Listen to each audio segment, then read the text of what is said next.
Supplements घेतल्याने तुमचं काही नुकसान होत नाही. कोणतेही ड्रग्ज नाही आहे, जसं तुम्ही आपल्या घरातल्यांची मेंटॅलिटी आहे की त्यामध्ये काही ड्रग्ज असतात. अच्छा.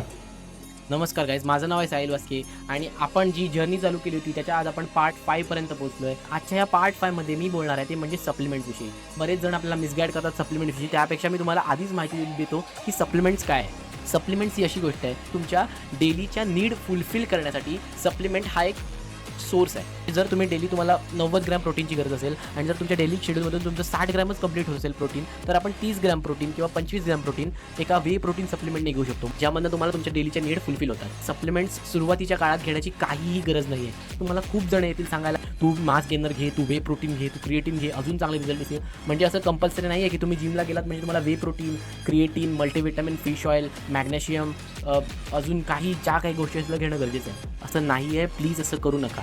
असं मी सांगितल्याप्रमाणे जर तुम्ही फॉलो करत असाल तर तुम्हाला 2 ते 3 महिने कंटिन्यू असाच वर्कआउट करायचा. 2-3-6 महिने, मी तर म्हणेन मॅक्स टू मॅक्स तुम्हाला जेवढे महिने जमता येतील तेवढं महिने तुम्ही आधी फूडवरच कॉन्सन्ट्रेट करा.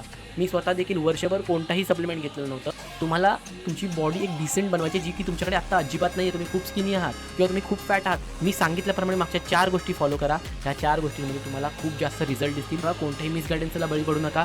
प्लीज स्वतःच्या फूडकडे, क्वालिटी फूडकडे लक्ष द्या. सप्लिमेंट घेणं चुकीचं नाही आहे. सप्लिमेंटकडे सध्या वळू नका. वेळ आल्यावर मी नक्कीच सांगेन तुम्हाला सप्लिमेंट कधी घ्यायचं आहे कधी नाही. आणि तुम्हाला माहिती आहे तुमच्याकडे पोटेन्शियल आहे, तुम्ही करू शकता. त्यामुळे उठा आणि सुरुवात करा.